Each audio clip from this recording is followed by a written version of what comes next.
Without further ado, I introduce Diarmaid Marsden, who is Ulster GAA's Head of Community Development Department. He's no stranger to Croke Park, as he was an emphatic force in the Great Armagh team of the 1990s and 2000s, and helped guided the county to their first ever All-Ireland in 2002. After retirement from inter-county football, Diarmaid moved into club management in the underage programme with Clon na Gael, plus a position as co-manager of the seniors. His impressive leadership skills have been put to work as a coaching and games development officer, and his current position as head of Ulster GAA's Community Development Department positions him perfectly to share his observations and insight on the place of the GAA in the changing society in the north of Ireland. So, welcome, Diarmaid.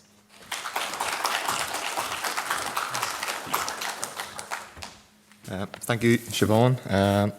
Also, just thanks to Julianne and the museum for their summer school and the invite to talk here this morning.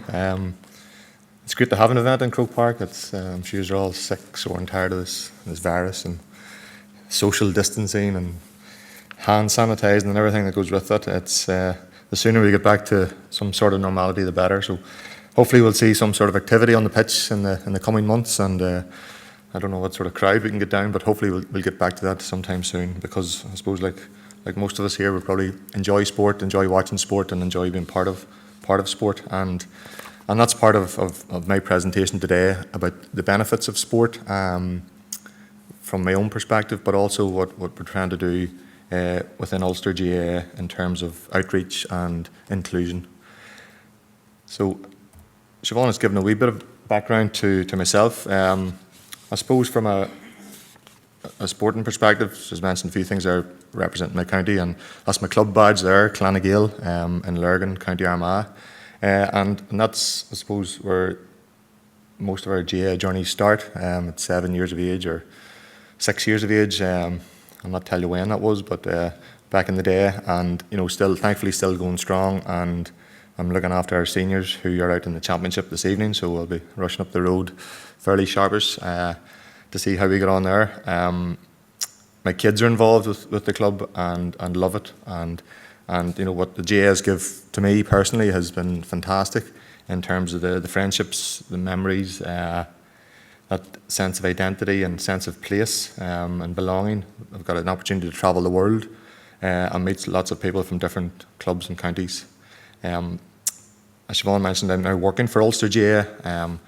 With a background in biochemistry, it doesn't really lead into that employment area, but that's just where I found myself in 2006 when an opportunity as a regional development officer came up in the province, and I went for that, and it was a change of scenery, and something I've been there ever since in the coaching and games side of things, but more recently since 2016 in the community development department within Ulster GAA. And as I say, it's been a great journey, and I loved every minute of it, and you get an opportunity to come down to Croke Park and talk and meet people and work around the whole province of Ulster and beyond to deliver that. We're actually twinned with Canada and Great Britain GAA, so there's opportunities there to share good practice across the board as well. In terms of Ulster GAA, the modernisation programme for Ulster GAA started I suppose nearly 20 years ago with their first strategy, Berbua, and then that continued right through to the present day. We're coming to the end of our fourth strategy there, leading, supporting and enriching communities, and we're now working on our next strategy for the next 4 or 5 years. So a lot of the areas that were included in those original strategies are still so important as we move forward into this next period. So some of the areas there, even back in 2006 to 2009 strategy, inclusion and cohesion was part of the strategy and the agenda in Ulster.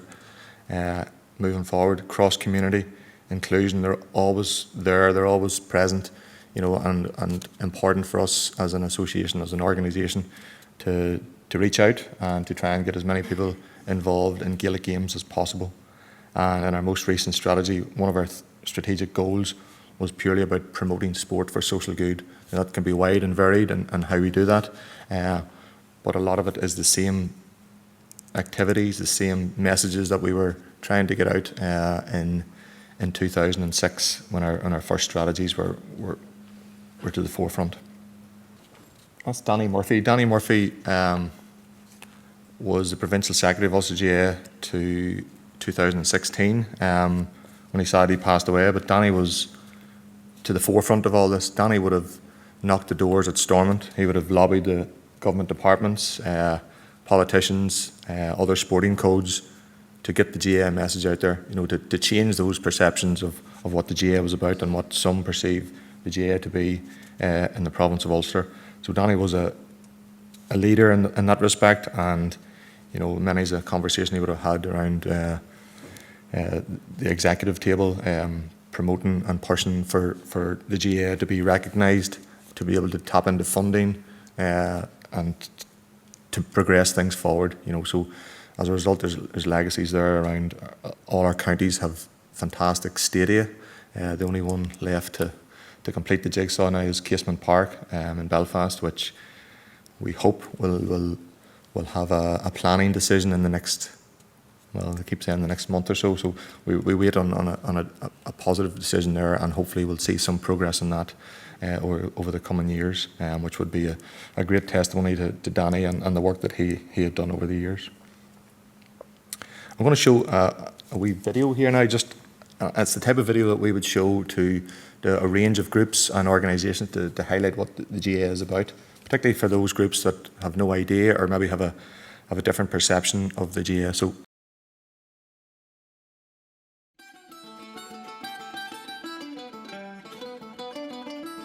Ulster GAA is an inclusive club and community-focused organisation that is modern, innovative and driven by volunteers, promoting our unique amateur ethos.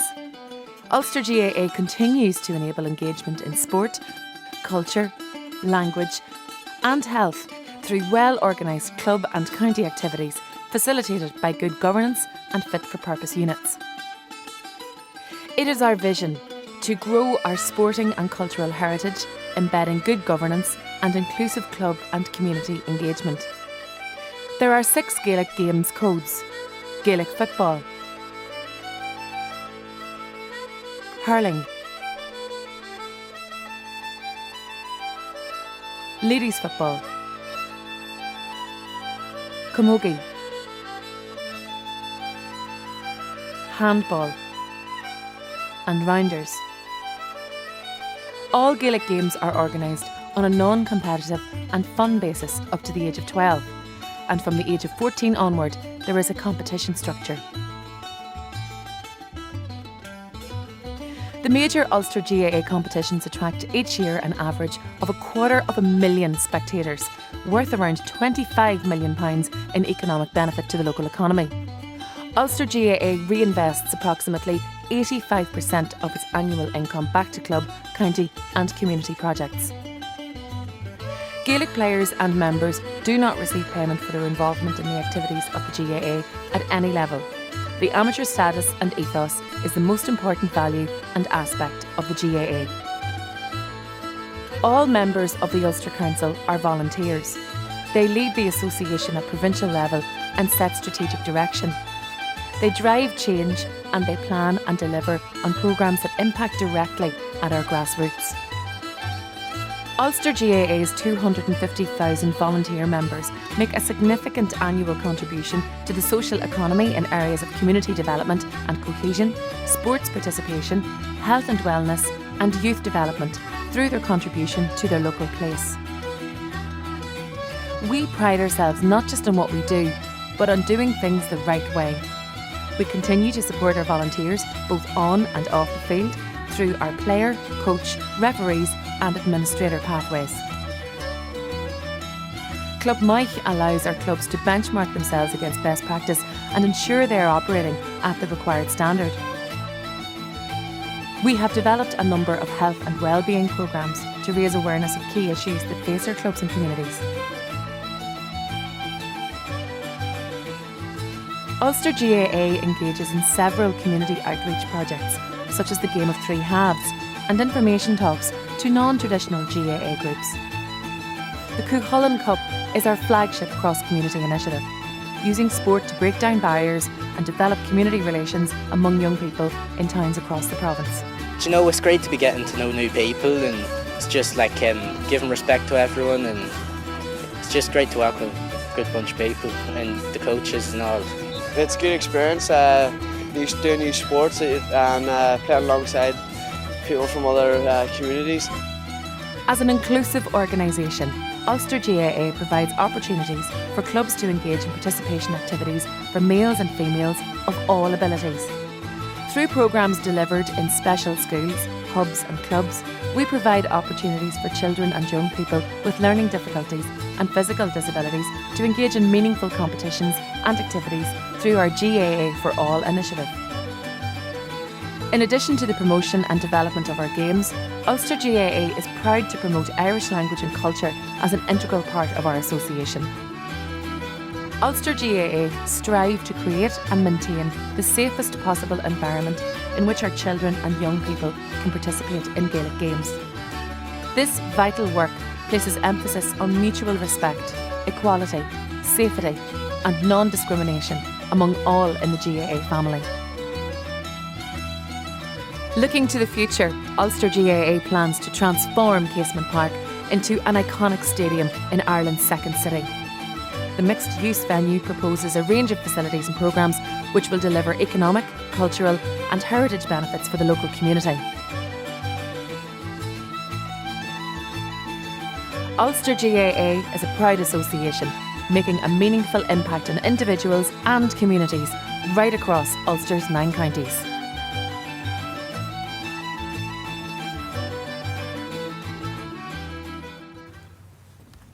Okay, so that's the type of video that we would show to, as I said, groups that maybe have no appreciation or understanding of exactly what we do. So some of the areas there we'll touch on as we go through the presentation, particularly around community outreach and some of those various areas. So, okay, so within our strategy, that's our, I suppose, our mission statement about being inclusive, community and club focused, driven by volunteers, and volunteerism is so important. In protecting and promoting our amateur ethos. But it's about getting our clubs and our counties fit for purpose, all our respective units, and as much as we can do to help those. A couple of stats in one of our infographs that we fire up. I suppose one of the ones in the middle there is the 170,000 spectators at the Ulster Championships. That's definitely not going to happen this year. We have 375 clubs within the province of Ulster.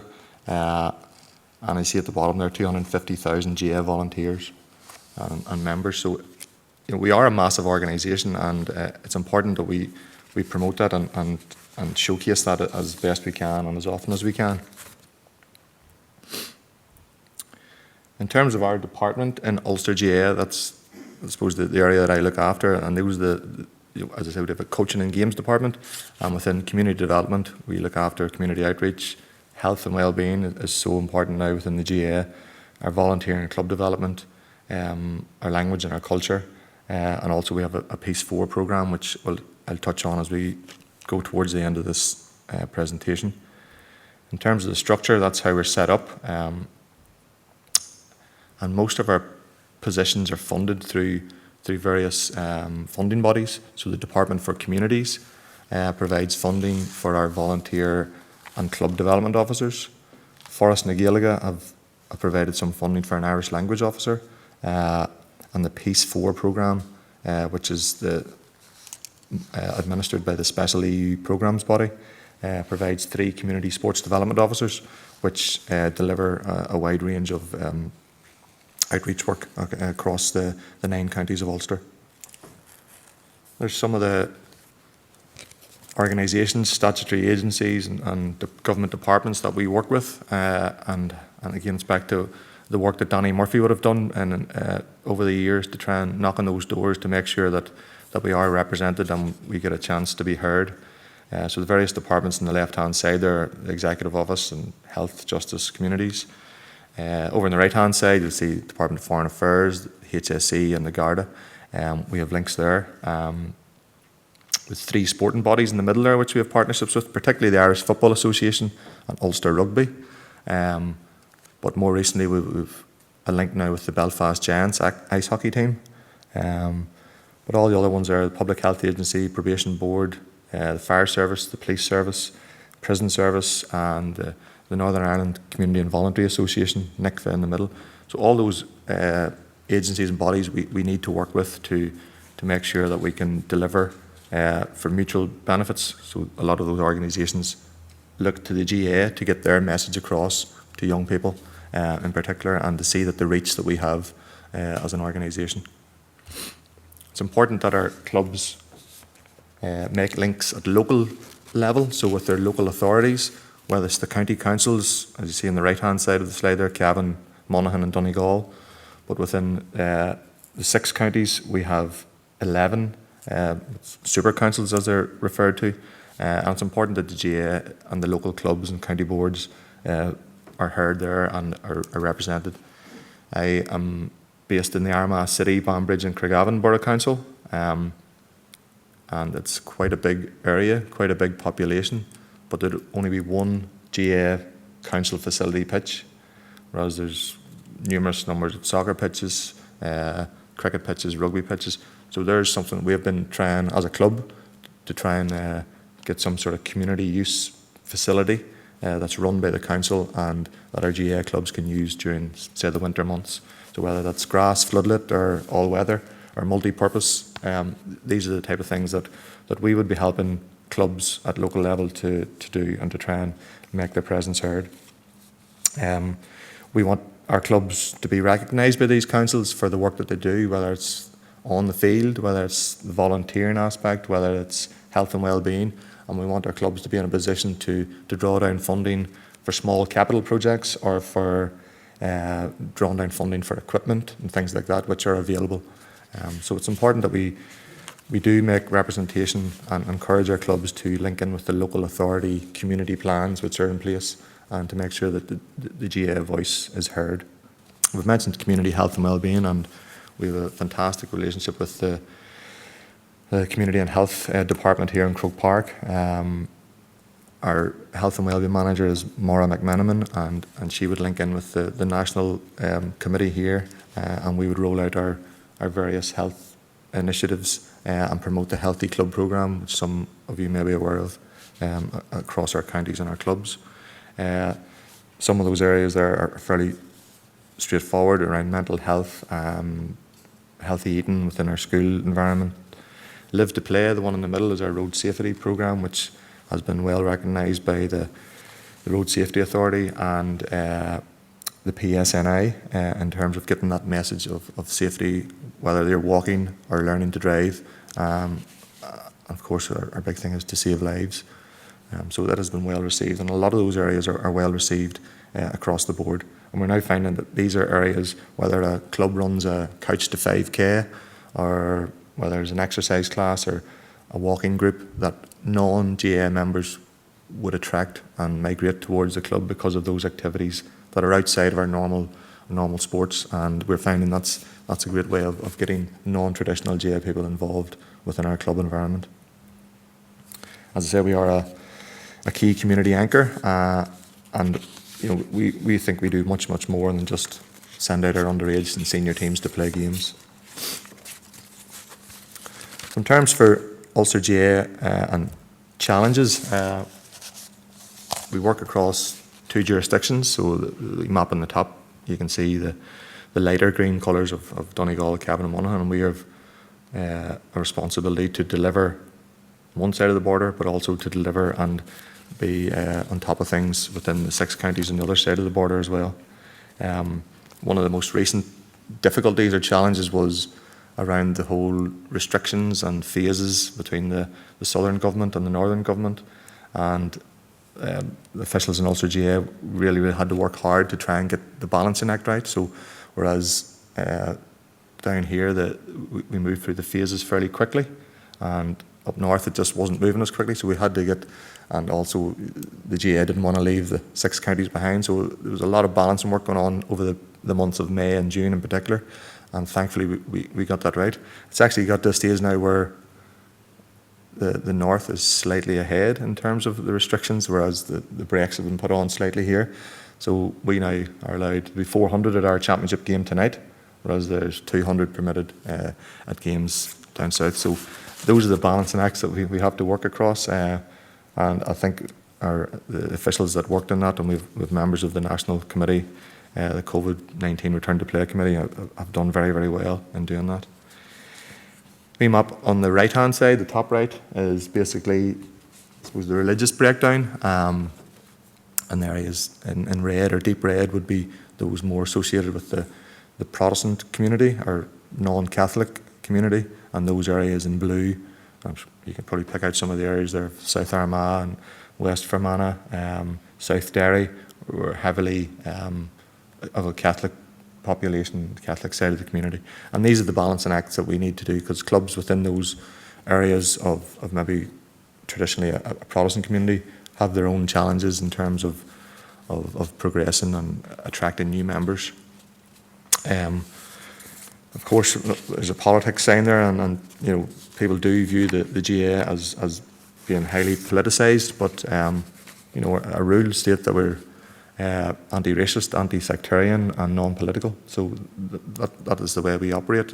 We can't get involved in politics as much as people would perceive that we do. And then obviously we've talked about perceptions, you know, and some of the perceptions that people within the GAA have a perception of the GAA, and those outside of the GAA have a perception which we have to deal with and address and challenge and work with on a regular basis. So for some people, the GAA could be this. For some people, it could be a major super club like Nemo Rangers in Cork City. It could be all about the money. We could be regarded as purely an amateur sporting organisation. We could be seen as our clubs glorifying Irish republicanism. We could be regarded as male, pale and stale. We could have regarded as having the best field games in the world. We could be purely about volunteerism. We could be savages with sticks. We could be a community hub. Our clubs could be regarded as having cliques and family-based and nobody else can get a look in. Or people view GAA as where we are today as Croke Park and the fantastic facility and venue that it is and recognised for across the world.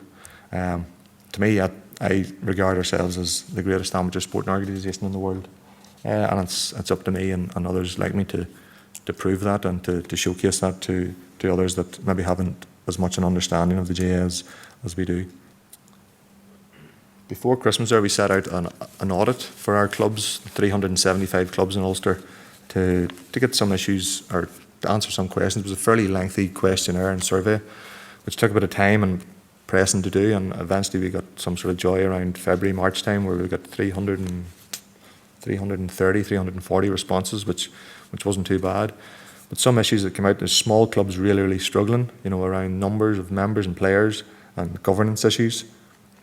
Our larger clubs definitely have more volunteers available, have all the various policies in place and procedures, and have lots of playing numbers, but they maybe have challenges around facilities and coping with those numbers.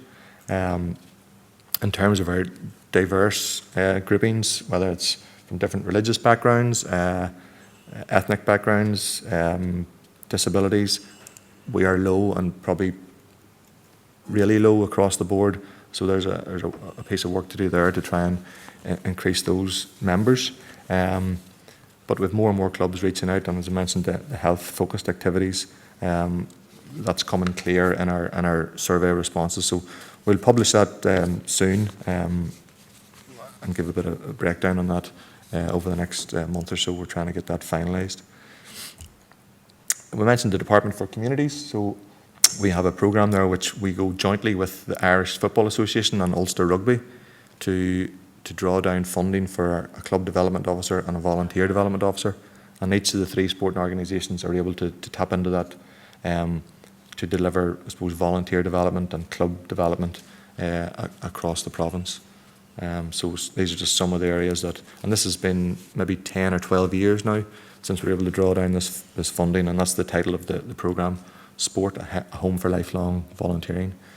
So during lockdown there, you can see the date on that particular one, the 29th of April.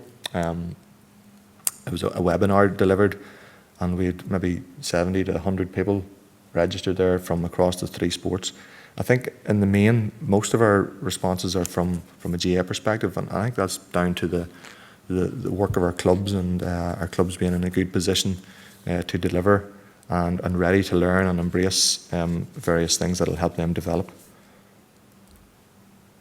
So there's one on tackle bullying now. So the types of our programs that we deliver can be wide and varied, and we find that we have a good uptake from the various clubs. The Goldmark Volunteer Awards is for our young people, and that's a volunteer scheme through Volunteer Now, which is based in Northern Ireland, and it gives opportunities for young people to volunteer in their club and to be acknowledged and rewarded for that.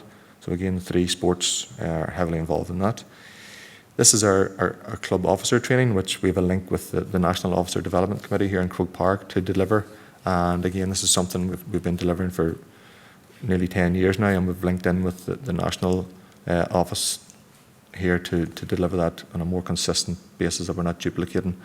So we work closely with Croke Park and our female codes as well now to deliver training for our club secretaries, volunteers, chairpersons, PROs, etc. And that's our volunteer pathway, which we flagged up in the short video there. So basically it's given a pathway for volunteers, and I'd like to add another one, and that's for youth volunteering at the bottom, because we're finding a lot of our young people are keen to help out in a club environment and to try and drive things forward and to put something back in where they have availed and benefited from in the past. In terms of partnerships, we've mentioned the other 2 sports, and that government departments have seen great strength in that, and you know, they embrace that, to see the benefit of the 3 sports coming together to tap into funding that'll help across the board. So we've 2 major ones. The first one was our Department for Communities funding project there, which helps our clubs and our volunteers. The next one we're going to talk about is our Peace 4 programme. So the Peace programme is Peace 4 for a reason. There was Peace, and then there was Peace 1, or Peace 1, Peace 2, Peace 3. Now we're in the middle of Peace 4, and this is all going back over the last 20 years since the Good Friday Agreement was signed in terms of promoting peace and reconciliation in Northern Ireland and the border counties. So we were able to tap into this funding for a 4-year project, and it has been very well received so far. We have another 1.5 years left to go, but essentially we were able to draw down money for 3 community sports development officers who would go out and deliver outreach work jointly with their counterparts in the other 2 sports, but also delivering GAA specific outreach work. The Irish FA, Ulster GAA and Ulster Rugby. 3 organisations that change lives through sport each and every day. 3 governing bodies that ignite a passion for play in young people. That inspire children to want to be the next county, provincial or international star. That deliver sport across our communities. Now, through funding from EU Peace 4, these 3 sports are working together on a new ambitious programme. Sport Uniting Communities is a collaboration project which will use sport to promote positive relations. The programme will celebrate cultural diversity. Working across the counties of Ulster, it will bring people from differing backgrounds together. It will reach 17,000 people over the next 4 years through multi-sport events, as well as shared workshops and programmes. It will reach across the religious divide, and it will result in a change of perceptions and new relationships built through the unifying power of sport. Sport Uniting Communities, funded by SEUPB Peace 4 and delivered by the Irish FA, Ulster GAA and Ulster Rugby.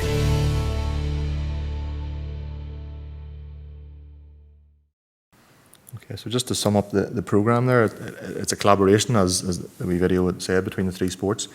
And the key things is and part of our application process, which was, if anybody's been involved in writing an application for any of the European funding programs, it's not straightforward. There's a lot of work goes in it, but the key things is it has to be meaningful, purposeful and sustained, and not just one-off events. And that's the challenge for us then, to try and to build on the young people and the club volunteers that get involved in our programs, to make sure that that they're engaging with one another as they go on in their lives, which definitely is a challenge. But they're from different backgrounds, particularly across the religious divide. They want a cross-community plus a cross-border element to the programme, and that is something that we're working towards. It's changing that perception that certain sports are for certain individual communities only, but also improving attitudes and respect, inclusion, tolerance over long periods. Okay, and as I say, it's a 4-year funding period. Okay, and that's all our CSDOs, as we call them, our Community Sports Development Officers, and we have a project manager there in the middle, and she coordinates the whole programme. She's based in the IFA, who were the lead partner for it. I think they had experience of drawing down funding in one of the previous peace programmes, so because of that experience, it was an easy fit to have them as the lead partner, and then we come in on the back of that with Ulster Rugby and the other sports then to deliver. And you see, 17,000 people is the target across the 4 years, so it's quite a number that are hopefully going to get an experience of Gaelic games or other sports, of meeting people from different backgrounds, and hopefully broadening their horizons and outlook and changing those perceptions. The application was a fairly tough process and a lot of deadlines to meet, so we had to submit a hastily drawn map with our proposed boundaries for where our officers were going to work.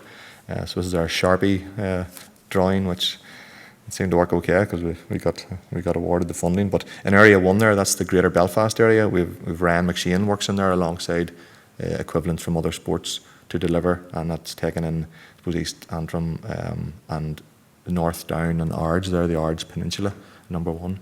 Areas 2 and 3 is around the whole area of County Armagh, South Down, Monaghan and Mid-Ulster.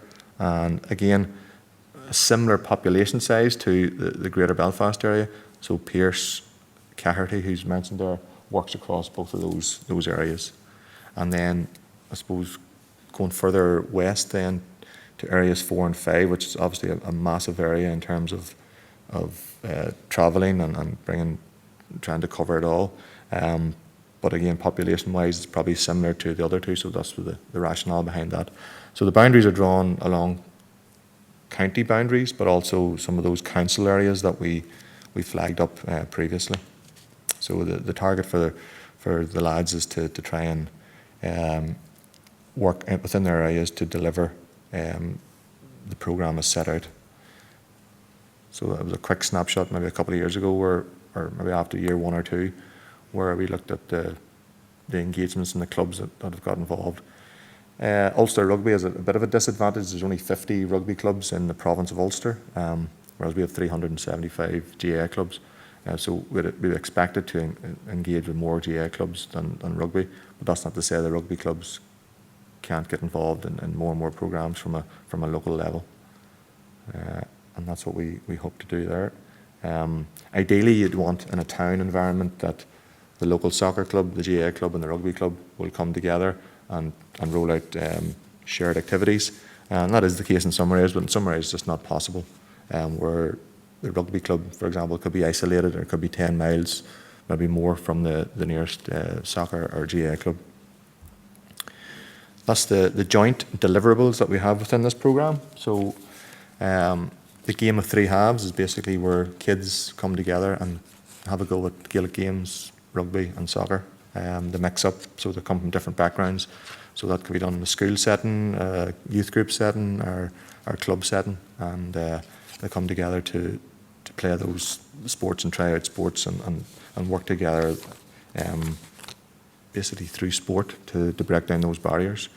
We encourage our clubs to have sport for peace days, and again that's clubs reaching out to the local community, putting on an event, and we provide funding and we have inflatables that we can bring along to make it look the part, and again, it's about clubs just reaching out.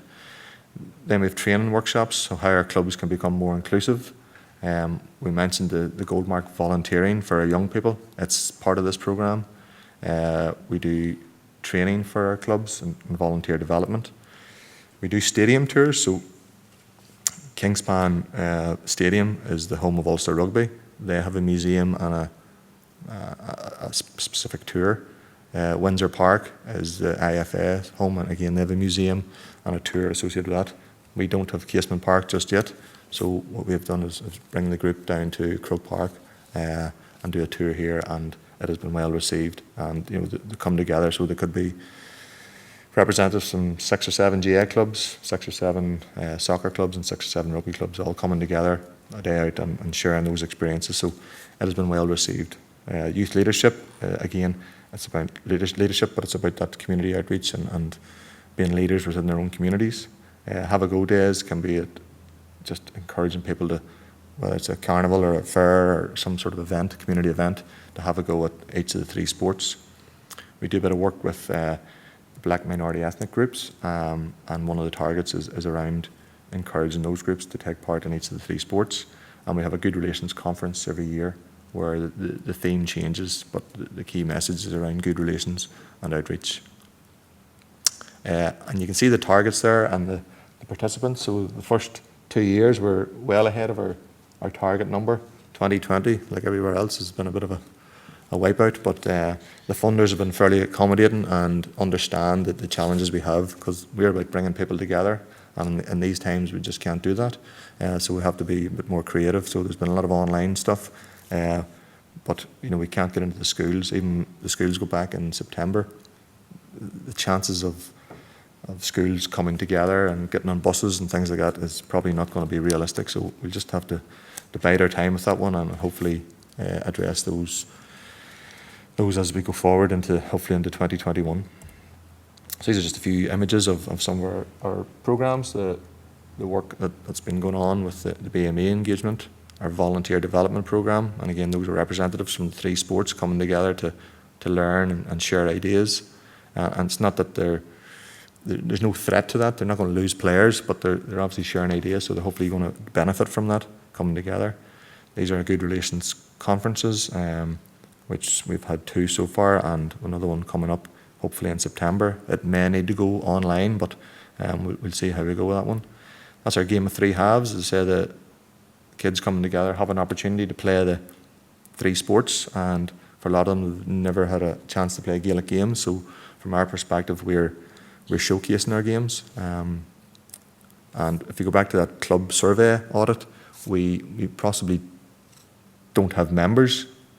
Just because they take part in something like this doesn't mean they're going to join the GAA club, but at least they're actually having a go, and they're getting an experience of Gaelic games. So for us, that's important.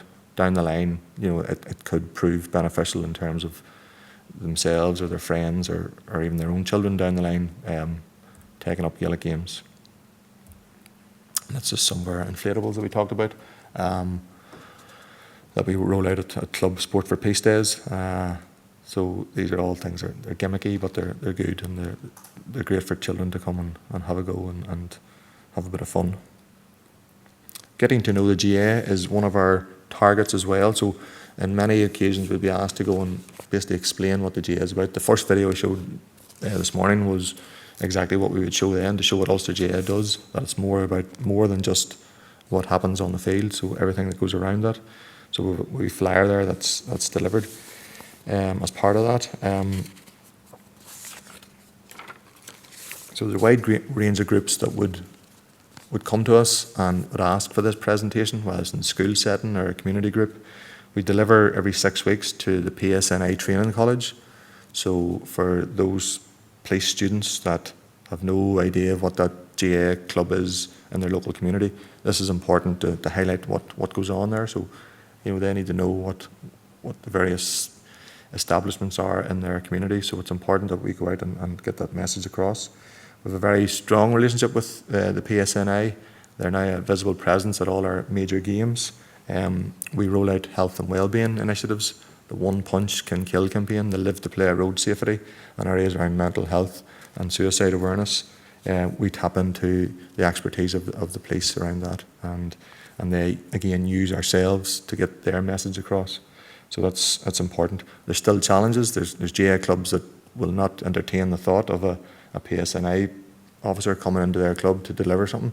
So these are challenges that we need to address as well, and we have to give the clubs time and space to do that whenever they're ready to do so. There's a GAA club in the PSNI and has been there since 2001, and we provide support from Ulster GAA to help them in their preparations for they play every second year. They play a 4-team tournament with the NYPD, the London Met, and the Guards. And then every second year they play, or every year they play the Guards in the annual McCarthy Cup, and that's named after an RIC officer, Thomas McCarthy, who was one of the founding members of the GAA. So these are important things that we do, and we want the GAA within the police environment to thrive. So we'll provide whatever support we can to that. In terms of how do we know what we're doing is working, I suppose the only thing we have at the minute is the feedback directly from the participants. So we have pre-event, whether it's a stadium tour or a game of 3 halves, what the perception, what the feelings are around people from a different community, different sports, different backgrounds, and just what their thoughts are. And then after the event, has it changed anything? And then down the line, is their opinion of various communities, various sports changed, or is it still the same? You know, and we find in the main that they're obviously moving towards, if they don't know or not sure, they'll move towards a yes, absolutely, more comfortable, thought it was great, etc. And we've good verbal feedback and testimonies about that. There's more we could do around the benefits and the long-term sustainability, but that's obviously going to be a work in progress. I'll just flag that one up there because I suppose it's another part of our outreach, which I was involved in the World Police and Fire Games back in 2013, and we had Gaelic football, ladies Gaelic, and handball as part of that. So again, that was a worldwide event with 7,000 or 8,000 athletes from the fire, prison and police services from across the world came to Belfast and as part of the sports delivery team. And it was important to, again, get the GAA message and the GAA sports out there to not only a local audience but a worldwide audience.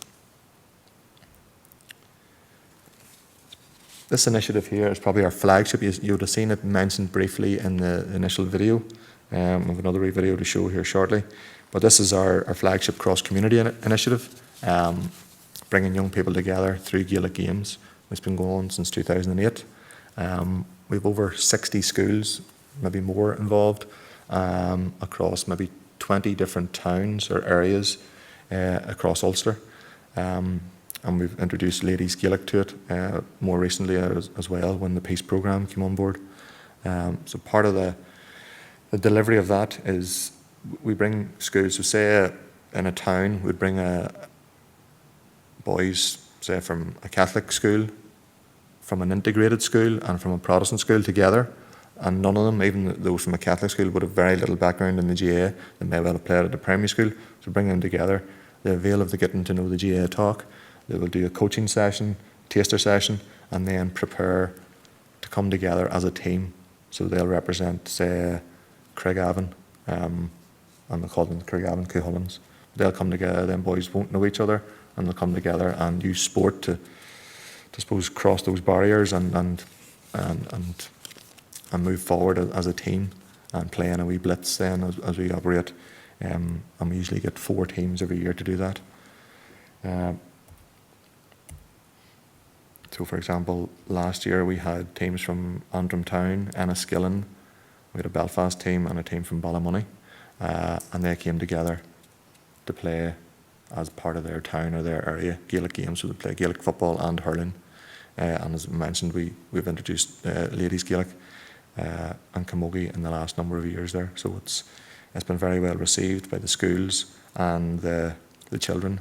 It's not without its challenges. The Ballymoney team there, we had 3 schools identified, 2 of which were from the Protestant community and 1 from the Catholic. So Catholic school were fine and another of the Protestant schools were fine, and the principal of another school, she was more than happy to get involved, but one parent raised an objection and said that we were shoving the GAA down their throats and we didn't approve of this. And the next thing, it caused a bit of a storm on social media, and local councillors got involved, and the principal, she just had to take a step back and say, listen, my hands are tied here. So unfortunately that school didn't take part, but we persevered with the other group, and we actually ended up having a great experience. And some of those lads continued on actually from the Dalriada school in Ballymoney, went, and two of them joined their local GAA clubs. Now whether they're still there, this was a couple of years ago, whether they're still there or not, it's something which we need to address in terms of measuring that.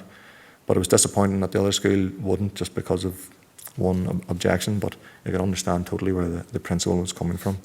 So hopefully the more that we can push this and promote it and reflect back on it and the good experience that the kids had, then the more we can do this in the future. So that's essentially what the programme is. The Ballymoney team travelled to the ABC Games in London in 2018. Last year we selected two teams, an Antrim team, a girls team and a boys team from Antrim, and they all travelled to London as well. So that's part of their programme. So they go and basically have 3 or 4 days together, just being as friends and going out and having a great experience playing Gaelic games at a level that's appropriate to them. So they're never going to win the competition, because some of the clubs in Britain are very, very strong, particularly in the London area. But they'll go and maybe get a win or two or a draw or two, and they'll have a great experience. And that has been well received by the children, their families, their schools, etc. We get a bit of funding for that through the executive office, and we hope this is something that will continue over the coming year. So it doesn't cost Ulster GAA anything, and again, we showed this last week just because it would have happened this time last year. Unfortunately we can't go this year, but we showed this and we got a bit of stick from our own GAA members saying, why are we wasting money on this initiative? So we don't answer those questions on social media. We just let that one go. But it's funded through the executive office, so it's not costing the GAA any money at all. But it's an important part of our work. It's our flagship cross-community programme. There's just a few images here of some of the teams, and you can see the T-Buck logo there in the front of the jerseys. That's Together Building United Communities, which is an executive office programme initiative, and maybe Gareth from Peace Players will refer to that in his presentation today as well. So we said our boys team and our girls team, and it was again a great experience for the boys and girls, and hopefully they'll see beyond the uniform, which is important where we're from, that they see a uniform from a different school, and that's the Emmons and we're Ussens, and we don't talk, so now we can hopefully see beyond that. The group, we took them to Clarence House, which is Prince Charles's home, so we got a tour of it. Some were more interested in that than others, but it's important that we had those various experiences. We went to the Irish Embassy as well, but as I say, a great time was had. It's a great experience for the young people. That's the Ballymoney group that we talked about. They get a trip to Croke Park. They don't get onto the pitch, but they get the stadium tour and the museum tour. That group got a tour of Westminster, and they met their local MP, Ian Paisley Jr., as part of the tour. But again, a learning experience. It's they get a day at Thorpe Park as well, so it's not all going around historic sites, etc. So it is a really, really good experience for the young people. So that has been going on for the last, I'd say, 7 or 8 years. Going back to 2008, we were able to take the Belfast Cuchulains to America. So this is Washington, the Continental Youth Games. So it's the same sort of experience. They're playing at a level that's not above them, and they're able to at least compete. So for 4 years, we were able to access a bit of funding to go to the CYC Games in, I think it was Philadelphia. Sorry, it was the first year. Then San Francisco, New York, and Boston. So teams from Belfast went 1 year, then Armagh, Enniskillen, and then Limavady. So hopefully those days will return and maybe get another wee trip out there. But again, the experience that those young people have is fantastic. And maybe our big feeling is that we don't chase that up. We don't try and see, well, how has that impacted on their lives so far. You know, this is 12 years down the line. These young people are in their late 20s now. You know, did that have any sort of impact on their perceptions of the other community? We tried to do it here 2 years ago at St Patrick's Day at the club finals. Ulster GAA had a opportunity to invite guests to the game. So we tried to tap into those schools that were involved, but they couldn't contact the young people because they didn't know where they were. So the teachers came along, and again, they were very singing the praises of the initiative, but we couldn't get access to the young people because we didn't know where they were. So it was a learning point going forward to try and sort of track them if we can without being too personal about it. I'm just going to show a quick video here. I'm nearly done. London calling for a history-making group under an Ulster GAA initiative, taking part in the massive All-Britain Youth Championships, played over 4 days and involving nearly 2,500 boys and girls. The Ulster teams came from schools on both sides of the community. The boys found it tough going against quality opposition, but the girls didn't take long to get to grips with the game. I thought it was just like an Irish sport. I thought it wasn't really big in like other parts of the world, but here it is. And how big is it? What have you learned about the game? Well, it's massive. It's probably doesn't get as much appreciation as most other sports. Yeah, it was good fun. We came up on Monday night and then we just relaxed at the hotel and went round, and then we were getting prepared for today. We had a training session, then we came in, and then we've won all 4 of our first group matches, and then went into our semi-final, but we lost our semi-final. My friends play Gaelic, and they tried to get me to play Gaelic, and I played it for a wee while, but I'm more into that. I've got like other sports that are like my number one sports, but I've actually enjoyed it, and I feel like I'll go back and try to join a club and stuff to keep playing Gaelic. It's very physical and mental. It's hard to think of where you're going, who's like behind you, what's your team doing up front and behind you. It's just sort of go for it and see what you can do. Are you a bit surprised about the intensity in the pace? Yeah, I thought it was alright. We did a tournament in April and that was alright, but these are different teams, these are something different. And what's been the reaction from your family and friends to being part of all this and how you're getting on over here? Mum was definitely surprised, said you should really go for it. You're going to London to play Gaelic, something you've really never done before, so you should go and do it. My dad was the same. Well, I found it really good. As I go to a school in Ballymoney, I might have known a few girls, but I didn't really speak to them much. But since this whole thing came around, we've grown as a friendship. We've stopped and talked to each other in the halls, and it's just made it easier to talk to people and understand that it doesn't matter what background you're from. If you like something, go ahead and do it. Some super footballers, yeah. I suppose that was one of the things I said to them at the end, is that if they've enjoyed the weekend, and obviously they have, they've enjoyed their training over the last 6-7 weeks and even before that, that if that is the case, go and find the local club to them, get involved, don't waste that talent. Continue it, because that's the idea of this programme, is not only that they meet people from different communities, but that the GAA is reaching out to people from those communities. Back when I was growing up, we never had things like this. You know, you're shoehorned into a particular school and maybe one sport to play, and that was it. And talking to the schools, Crumlin and Antrim schools, they offer all different sports, athletics to hockey to cricket to Gaelic football to netball, the whole shebang, and they're all get a chance at trying sports, and it's a great way of getting people involved and socialising more as well, Before they've only taken boys to this tournament, this is the first year. I know. Brought girls. And we've come further than any of the boys' teams before. None of them made the semi-final, so we're just proud of how we've played. You've had boys' teams here before. How is the mix different now with a girls' team here? The boys are a bit more well behaved, but the girls are on later on this afternoon, so I'm looking forward to seeing them play. A lot of very sporty girls are from netball and hockey backgrounds, some camogie backgrounds as well. So it'll be interesting to see how they get on with the ladies Gaelic, and hopefully the boys will cheer them on as the girls are cheering the boys on this morning. It's added to it in the fact that we're travelling with a party of male and female here, so they're able to interact as well as people from different schools. It's different genders interacting. I think it's only right that the girls were given their opportunity, and to be honest, they haven't let anybody down in how they've bought into the programme. It's been excellent. What is the perception in your generation, or what's the attitude in your generation to things like this and to the whole situation in Northern Ireland? Well, I think it's a really good thing to get the communities together, because religion's still a big thing where we are. It's normally what falls down to things. I think it's really good to get to know each other better and the other sides. It was worth it. I'm glad that I joined it, and I trained and put everything into all my trainings to get picked for the team, and it was worth every minute of it.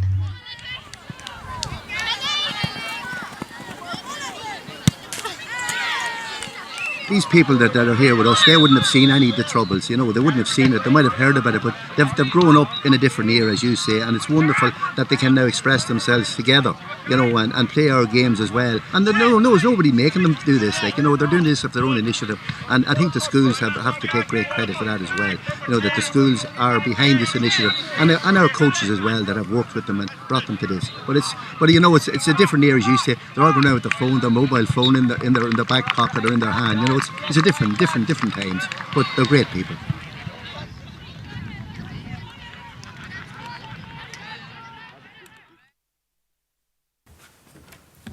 Okay, just the last couple of slides then, everybody.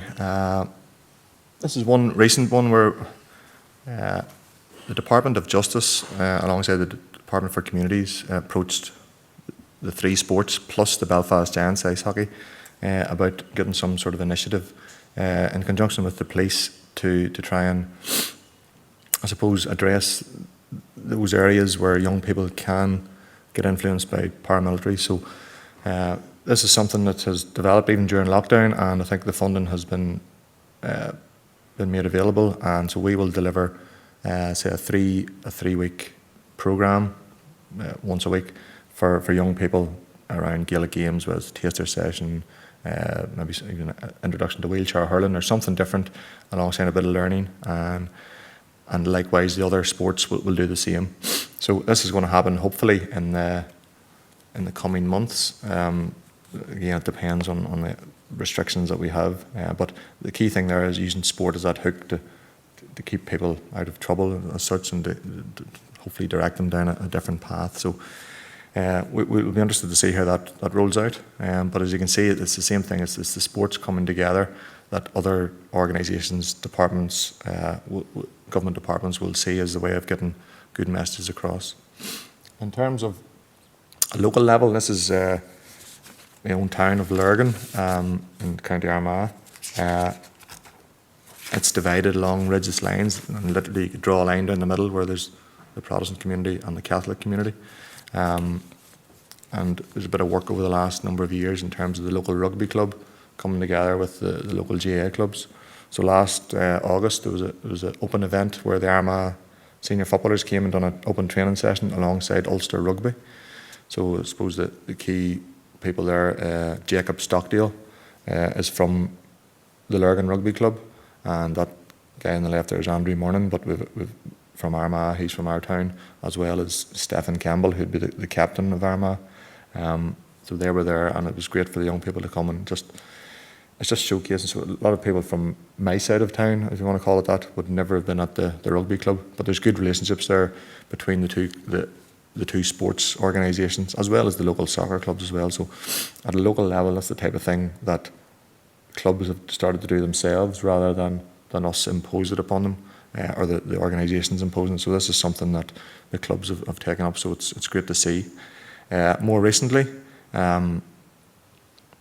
during the period of late March, April and May, whenever there was people needed food parcels and prescriptions, etc., there was a Lurgan area community aid programme set up, and you can see that there's 4 local GAA clubs in there. There's the rugby club, some of the local primary schools, swimming club, and a community aid group all came together to help deliver food parcels across the town, and it was reflective across Ireland. The way the GAA response to that was fantastic, but at a local level it's something that has been very well received across the community in my town.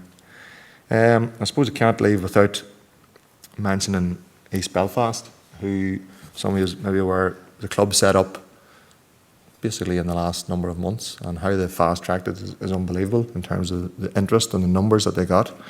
So it's an area of Belfast where there wouldn't be a GAA club, and a group of individuals came together to set up a club and put the message out, hoping for an under-12 team, and now they're operating at senior level at all 4 codes and are playing away in the Down Championship. So even though it's Belfast, it's still in County Down, if that makes sense. So they've been working away. They've come with their logo there. You can see the iconic symbols of the cranes at Belfast Docks, Harlan and Wolf, I think Samson and Delilah, but also the message there together. It's in English, Irish, and Ulster Scots. The president of the club is Linda Irvine, who would be from the Protestant community, but an Irish language advocate, and promoting that in East Belfast. So they've done a lot of great work, but unfortunately, as you might have seen in the news, there was an incident there last week. But the club won't be deterred. You know, they'll keep pushing, and whatever support we can give them from provincial level and county down, would give them. It's important that they keep going and they keep pushing on, because it's definitely a really, really positive story for that particular area and for the club. And we hope that they push on, and maybe they get a home or a base to places, because they're basically going around the local parks to try and get some green space to play. So listen, it's a good news story, but like everything else, there's always a challenge, and there's people that would want to make some trouble about it. But listen, we'll support them as best we can. Going forward then to the future, we want to see more of our Game of Three Halves. We want to see our Cuchulainn initiative promoted. We want to see our outreach. We want to use sport to try and unite communities, and that's the whole basis of today's presentation and some of the work that we have been involved in over the last 10 or 12 years. So thank you very much, and if there's any questions, hopefully I'm not dragged on too long now, so it should be all right. So thank you.